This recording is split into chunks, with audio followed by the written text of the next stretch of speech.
حلوة وجميلة. انت حلوة جميلة. لا انت جميلة. انت جميلة. لا انت جميلة. انت حلوة. وانت جميلة.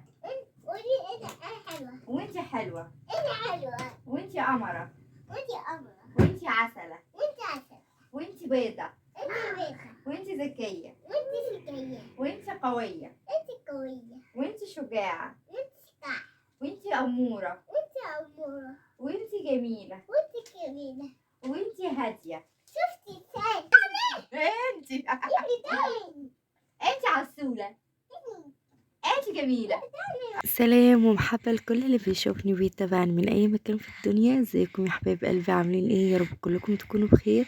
النهارده جايه لكم فيديو جديد. لو اول مره تشوفيني وحابه انك تتابعيني، يا ريت تشتركي في القناه، واذا عجبك الفيديو اعملي لي لايك. النهارده بقى الفيديو يعني انا صحيت متاخر جدا، والمفروض ان انا ما اقدرش اعمل حاجه، لكن الحمد لله عملت كل حاجه. يعني سبحان الله، يعني اليوم كان فيه بركه مع ان انا كنت صاحيه متاخر وكده. ابتديت الغدا ده يعني حوالي الساعة 3، يعني 3 العصر كده. فاليوم سرح مني خالص على الآخر، فقلت خلاص انا يعني هشوف الاول انا هعمل ايه. ما كنتش عارفة طبعا ان انا هعمل ايه. لما ببقى عارفة من قبلها بيوم او بالليل مثلا بقرر انا هعمل ايه الصبح، ببقى مرتاحة قوي وببقى مجهزة الحاجة، او على الاقل عارفة انا هعمل ايه، فمش شايلة هم. لكن لما بصحى الصبح كده بحس ان انا بضيع وقت في هعمل ايه، هطبخ ايه، هعمل ايه، اكل ايه، مش عارفة ايه. فلا، الموضوع ده بيضيع وقت جامد جدا. فانصحك لا، اعمليها قبلها بيوم وقرري ايه هتعملي اكل. انا كنت عامله لهم كبسه سعودي واتبقت مني صدر وكده، فقلت طيب اعمل ايه. لقيت عندي مكرونه وعندي لبن، رحت قلت خلاص انا اعمل لهم بقى ايه، مكرونه نجرسكو. لقيت عندي بصل، يعني طبعا انا كترت الخضره شويه، لاني كانت صدر الفرخه هو كبير، بس اللي هو يعني مش كبير قوي زي اللحمه المفرومه مثلا، او زي ما انتي هتبقي مقطعه فرخه فرخه وكده. بس بصراحه طلع يعني الموضوع ملهوش دعوه بلحمه كتيره او فراخ كتيره. الموضوع بجد ليه دعوه بالنفس، ان انتي تبقي يعني حابه ان انتي تعملي حاجه حلوه في اليوم ده.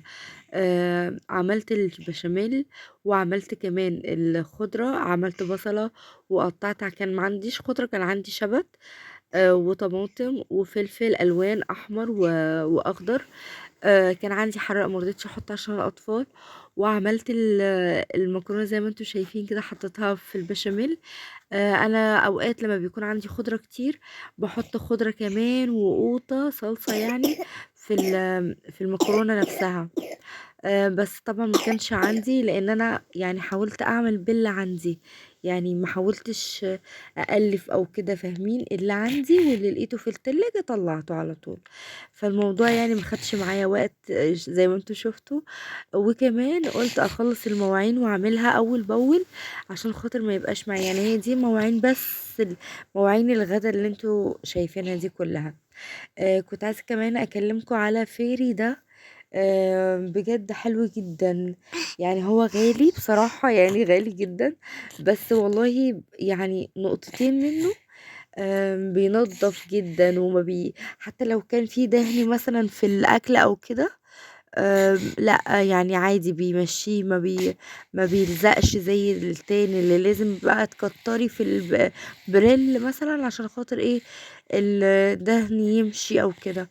لا ده حلو جدا بجد، وبينضف حلو قوي.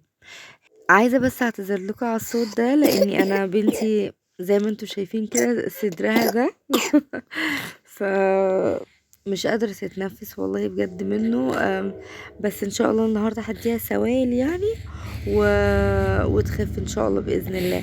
فالصوت ده بتاعها هي عشان هي جنبي بس، فعشان لو سمعتوا صوت كده ولا كده. المهم، انا كنت عايزه اقول لكم على الفيديو اللي انا بعته لكم في الاول او وريته لكم في الاول، يعني ده ده كنت اتعلمت او سمعت عنه، يعني بالاخص في برنامج اجنبي. بس بصراحه يعني انا مش فاكره في برنامج ايه، يعني اسمه ايه او كده. بس هابحث عنه يعني لو حابين تعرفوا وكده. هابحث عن اسمه، لان انا بصوا يعني خلاص انا لقيت البرنامج، عملت اشتراك وخلاص على كده. المهم ان هما كانوا بيقولوا من الاولويات ان انتي اول ما تصحي من النوم كمان وقبل ما تنامي، ده اهم حاجة، انك تقولي للطفل يعني انت جميل، انت حلو، انا بحبك، وتقوي ثقته في نفسه وكده. فانا بقيت اعمل الموضوع ده بس مع لولي، شايفين في تالت الطفل. والله ودلوقتي بعمله مع محمد وانوش. بس هي المشكلة ان انا يعني انا كنت يعني بقرأ في حاجات تانية والله، وبقرأ برضو في التربية، بس مش الأجنبية، مش الحاجات النفسية. يعني كنت ازاي مثلا اعلمهم، ازاي احفظهم الكلمات، ازاي، لدرجة ان محمد ده انا ما شاء الله عليه يعني كان داخل الحضانة وهو عارف كل حاجة يعني.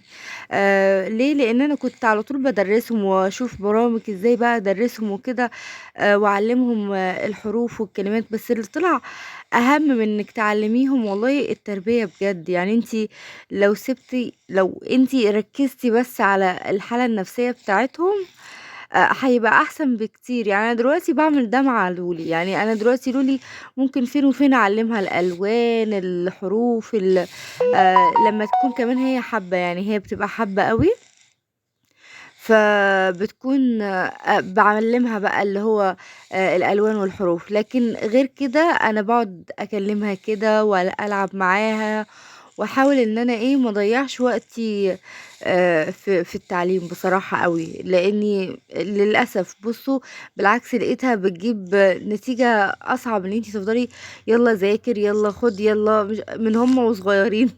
يعني محمد بيكره التعليم خالص خالص، كتر خيرهم على فكرة يعني، من المدارس للدروس والله يعني. كتر خيرهم. مفيش يرجعوا من المدرسة يتغدوا يروحوا دروس يرجعوا يذاكروا، والله لو لحقوا يذاكروا وبعد كده يناموا. يعني ده بقى يومهم. فيعني ده مش طفل، يعني ده اكيد مش طفل اكيد. هنا كده كنت خلصت المكرونة، بجد طلعت تحفة تحفة. يعني بجد مش لازم، عارفين الاتراك ما بيعملوهاش اساسا بفراخ او لحمة، بيعملوها بس بخضرة. يعني انتوا متخيلين؟ والله انا مش عارفه اقول لكم بصوا ازاي العلو جميله ازاي. انا مش عارفه ازاي اوصف لكم قد ايه طعمها كان حلو. هي احنا مش هقول لكم هي خلصت اول يوم لان هي كتيره قوي، واحنا ما بناكلش كتير يعني. فهي خلصت تاني يوم، بس هي بجد جميله بجد. كنا بنتخانق عليها كل شويه، واتغدينا منها وفطرنا تاني يوم واتغدينا، انتوا متخيلين؟ المهم هنا بقى كنت بعمل نسكافيه لنفسي. الماكينه دي اللي انا قلت لكم عليها، اللي ما يعرفش، اللي مرات خالي جابتها لي من هولندا. يعني هي مش جابتهاش ليا، جابتها لجوزي بصراحه للقهوه، بس انا استغلتها. فبعمل لنفسي بصوا ازاي بتعمل يعني بتعمل وش جميل جميل من غير اي تعب، من غير اي حاجه. مفيش غير ان انتي بتسخني اللبن او بتسخني يعني اي حاجه. مثلا لو عايزه حتى تحطي شويه لبن وشويه ميه برضو عادي، وتحطيها فيها وتعملي الحركه دي، فبتعمل رغوه جميله. شفتوا انتوا الرغوه ازاي جامده قوي كده؟ هنا بقى قلت خلاص يعني انا اتغديت وشربت نسكافيه، اقوم بقى ايه اروق البيت بقى، لاني طبعا مش اكيد مش همسح بالليل، احنا بالليل يا جدعان. فكنست كده وبصوا يعني حاولت برضو ان انا ما بقاش مهملة، لا يعني برضو شلت تحت السجاد. والله بالعكس يعني انا كنت عشان لسه ماسحة معاكم وكده، فكانت الدنيا نظيفة و...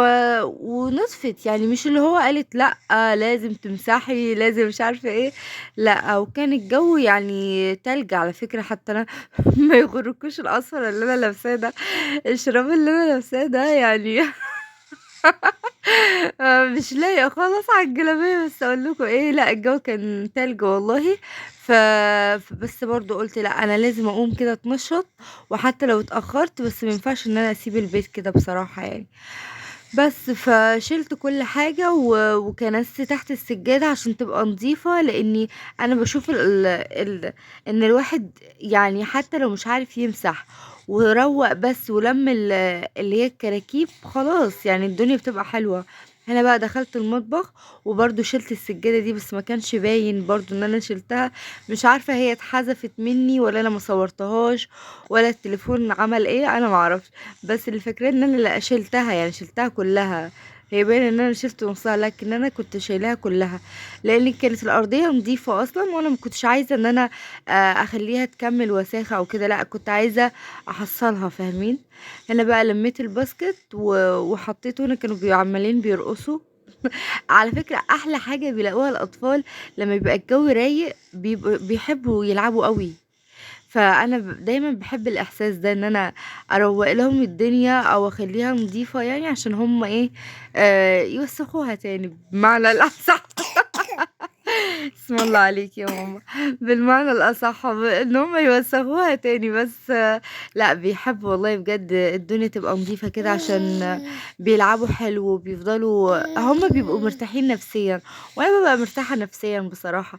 مفيش حد بيحب الكركبة اكيد. انا اول ما شفت اهو العروسة دي والحاجة دي، قلت لها بصي يا انوش خدي، انا لسه بعمل، خدي الحاجة دي والعبي بيها جوه. قالت لي حاضر يا ماما. بس خلي بالكم اللي من ورا ده اللي باين الطرحة، يعني البندانة السوداء، فاهمين. فما يغركوش ان هي شعري، يعني مش شعري خالص، عشان ما حدش يقول ان ده شعري. بس دخلت هنا بقى على اوضه الاطفال على طول. فالمره دي بصراحه قلت هغير، يعني اهو احنا بالليل ويعتبر روتين مسائي اصلا، بس هو مش روتين مسائي، هو تأخير مني انا في كل حاجة، يعني في الغدا وكله فاضطريت ان انا اعمله روتين مسائي. بس قلت برضو هغير الملايات عشان يناموا حلو. انا عامة بحب اعمل كده، يعني انا طبيعتي دي، هو ده من قبل التصوير طبيعتي، ان انا اجي قبل ما يناموا اقوم انا ايه بقى فرشه الملايات الجديده، او النظيفه يعني. ليه؟ عشان يناموا على نظافه. انتي طول اليوم ما تعرفيش بقى، ممكن يطلعوا بره، يرجعوا مثلا يحطوا ايديهم كده رجليهم كده، يناموا بالهدوم اللي هم جايين بيها مثلا من الحضاء من المدرسه او من الدرس او من محمد كمان اشرف ده يا عسل. يجيلي من النادي اقول له اوعى تقعد على حاجه، ما فيش، ما اكنك ما بتتكلميش اصلا، يقعد بالهدوم بتاعة اللعب. وانا ما بحبش الموضوع ده خالص، يعني بقعد اتخانق معاه بسبب الموضوع ده كتير جدا. بس ف برضو قلت له خلاص، يعني لما ترجع من بره يا ماما لازم تغير هدومك، بس شوية يسمع وشوية لأ، والدنيا بتعدي. هنا بقى كانت أنوشة كانت ساعدتني، وهي كمان هي آخر واحدة أساسا. هي اللي هتكنس، قالت لي يا ماما أنا عايزة أكنس عشان يقولوا لي إن أنا شاطرة يعني. قلت لها يا ماما انتي شطورة أصلا. بس شايفين الدنيا عاملة ازاي. بس مش معنى ان احنا بالليل نسيبها يعني، وان خلاص اليوم راح بقى على فكرة بصوا، انا من الناس اللي انا لما بكون ماليش مزاج اروق، ما بروقش. يعني انا من الناس دي، انا بشوف انا نفسي في ايه او انا عاوزة ايه واعمله دايما. وكمان الايام دي بقت بالذات، الايام دي بالاحساس ده عندي خالص، بقيت حابة دايما اسأل نفسي انتي عايزة ايه. في ناس هتقولي احنا دايما عايزين نستريح بس ما بنعرفش نستريح. لا هتعرفي انتي لو يعني لو انتي بتنامي بعد اولادك، لو انتي قعدتي نص ساعة مع نفسك هترتبي امورك كلها. ليه؟ لانك تاني يوم مش هتبقي محتاجة تفكري في حاجة بقى. وكمان لو صحيتي قبلهم، يعني لما بتكون الواحدة صاحية قبلهم، يعني حلو قوي، بتبقى عارفة تنجز برضو شوية، يعني ده لو انتي عندك اطفال. طبعا زي ما شفتوا هم، انا كنت بشيل الحاجة من الارض زي ما انتوا عارفين انا ببقى عاملة ايه. بجيب هي ام العيال كده يا جماعة، تجيبي كيس وتشيلي فيه كل حاجة، يعني ورق او اي باسكت، وبعد كده تكنسي براحتك. فهم ما صدقوا ان انا اقعد على الارض. على فكرة انتي قعدتك على الارض بتقربك اكتر من اطفالك، يعني برضو دي سمعتها اني انتي بتقربي لما بيبقى الطفل زعلان او كده او متضايق، احسن حاجة انك انتي تنزلي وتبقي من مستواه، يعني مستوى يعني طوله. ليه؟ لان ده بيقربك منه اكتر، فهم ما بيصدقوا ان انا اقعد على الارض ويقعدوا بقى ايه يتنططوا على ظهري وكده ويلعبوا. وانا كمان بحب الفترة دي والله، بس اكيد ما بتحصلش طول اليوم، بتحصل كام مرة بس في اليوم او كده. يعني بصوا، هو عامة طول ما احنا عايشين يعني لازم الواحد بيتعلم كل يوم، بيتعلم كل يوم، بيقرأ اكتر كل يوم. في ناس بتحب تضيع وقتها في القراية والتعليم وكده، وفي ناس بتحب تضيع وقتها في الفرجة على الافلام والمسلسلات. طبعا شايفين سامعين بنتي مش مخلياني ان انا اعرف اتكلم كلمة واحدة. مش عايزة اختها تساعدها، عايزاني انا اللي اقوم اساعدها يعني، وانا مش عايزة كده، انا عايزة اختها يعني تتعلم ان اختها الكبيرة تساعدها عادي، مش مشكلة، فاهمين؟ هنا بقى دخلت على اوضة النوم وخلصت اوضه الاطفال، فدخلت بقى لقيت اللي هو الغسيل ده، قلت هطبقه. هي اول فانلة دي على فكرة دي بتاعت جوزي، بس هي قطنيل، فانا مستخسرة ان انا ارميها يعني، فقلت لا، جيت ليها عوزة. بس استنى والله، يعني انا بس مش بخلي اي حاجة، يعني انا بخلي كيس معين بحط فيه الحاجات اللي انا ممكن امسح بيها او احتاجها عشان اسحب منها، بس خلاص يعني استكفيت، فاهمين؟ بس ده عشان قطنين، ما ينفعش ان انا ارميها يعني. اكيد هتبقى حلوة لو انا عملت بيها اي حاجة تاني. وبعدين هي بس من فوق اللي تحسوا ان هي خلاص دابت بقى، لكن الجزء اللي تحت ده حلو جدا. فانا قلت لا، انا هخليها، لان انا من الناس اللي بتحب تعمل اعادة التدوير وكده. فقلت لا، هشوف انا عايزه اعمل بيها ايه وكده، وهشيلها برضو ايه مع القماش اللي انا بمسح بيه وبغسل بيه. والله ما لقيتش حاجه او ما فكرتش في حاجه او ما كانش فيه وقت، يبقى خلاص هتبقى زي اخواتها وامسح واكنس بيها وخلاص. هنا بقى بصوا، احتجت دبابيس وطلبت من جوزي وطلبت من اختي اللي هي دايما بتجيب لي دبابيس، فمحدش جاب فيهم وطنشوا الاتنين، الله اعلم النية.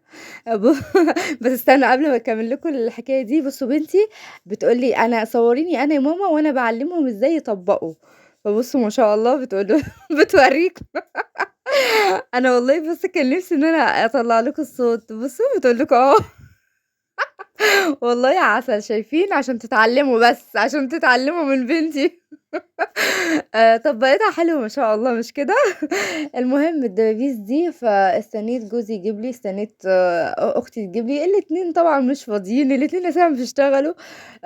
دي موظفة وهو طبعا جوزي بيشتغل وكده، فمش في بالهم الدبابيس. طب انا يا جماعة يوتيوبرز، يعني يوتيوبرز قد الدنيا، المفروض تعبروني بدبابيس. المهم كنت عند امي وفتحت دولاب بابا وكده، لقيت كمية علب دبابيس بابا جايبها، يعني سبحان الله. فماما قالت لي خلاص خدي لك دبوس، خدي لك علبة دبابيس. شوفوا بقى من فين جت الدبابيس، عشان تشوفوا بس والله. ربنا يرحمك يا بابا. على فكرة كل فترة، يعني بالرغم ان هو مش موجود في الدنيا، بس هو كل فترة بيبعت لي حاجة. يعني الحنية موجودة برضو، الاحتياج على فكرة. كفاية ان انت تبقي محتاجة الحاجة وهو اللي يجيبها، دي اعظم، فاهمين؟ انا بقى بنتي بتقولي انا خلصت، خليني اتصور معاكي.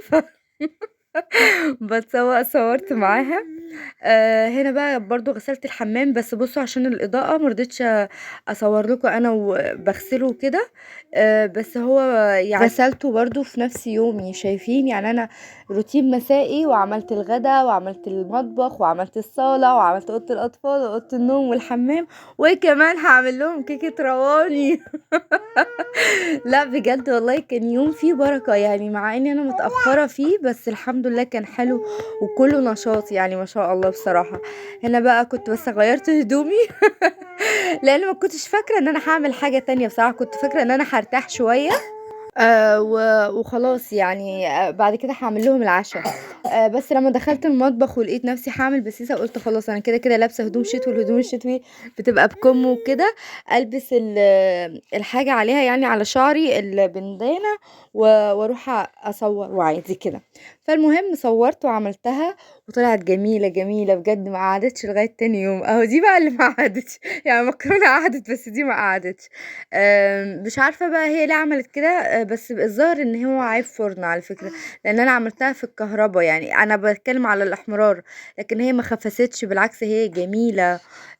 في ناس بتشربها شربات هي وصحيحة، وفي ناس بتقطعها وبعد كده تشربها شربات. انا قطعتها وشربتها شربات عشان قبل كده لما عملتها هي من غير ما اقطعها ما كانتش متوزعة حلو الشربات، فاهمين؟ لكن كده كلها فيها كده السكر وحلوة وجميلة و... وكان يوم ممتع وكان يوم جميل، ويا رب اليوم يكون حلو ويكون يوم كله بركة اساسا. يعني خلي بالكوا سواء صحيتي بدري او صحيتي متأخر، انتي اللي بتتحكمي بتعملي ايه في الوقت، وانتي اللي بتديريه من الاخر كده. يا رب الفيديو يكون عجبكم ويكون شجعتكم، لان بجد والله كان مشجع جدا. وباي باي.